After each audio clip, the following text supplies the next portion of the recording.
If you want to show moves on chess.com and make the move list visible on your screen, you're in the right place. In this video, I'll walk you through the simple steps to turn on the notation or move list, so you can easily follow every move during a game or analysis session. This is especially helpful if the move list disappears, or if you want to make sure your board is showing algebraic notation the right way. If this tutorial helps you out, don't forget to hit the like button and subscribe for more quick chess.com guides. Alright, let's get into it.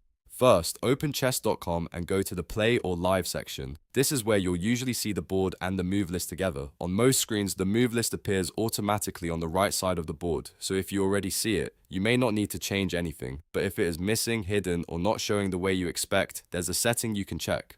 Look for the piece notation setting. This option controls how moves are displayed on the board and in the move list. If you want the move list to appear correctly, make sure this setting is enabled and set properly. In many cases, you'll want it set to algebraic because that is the standard format for displaying chess moves.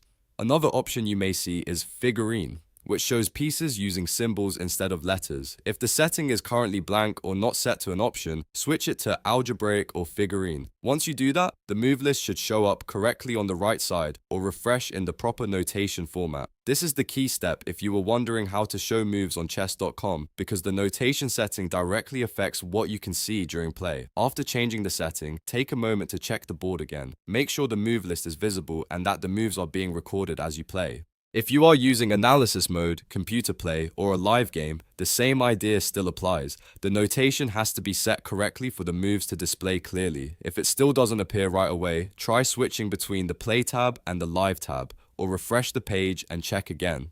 Sometimes chess.com needs a quick reload before the move list updates on screen. You can also confirm you are in the correct board layout, since different modes may display panels a little differently. And that's it. Now, you know how to show moves on chess.com by checking the move list and adjusting the piece notation setting to algebraic or figurine. This is a quick but important fix that makes it much easier to follow the game, review moves, and analyze positions without confusion. If this video helped you, please give it a like, subscribe for more chess.com tutorials, and I'll see you in the next one.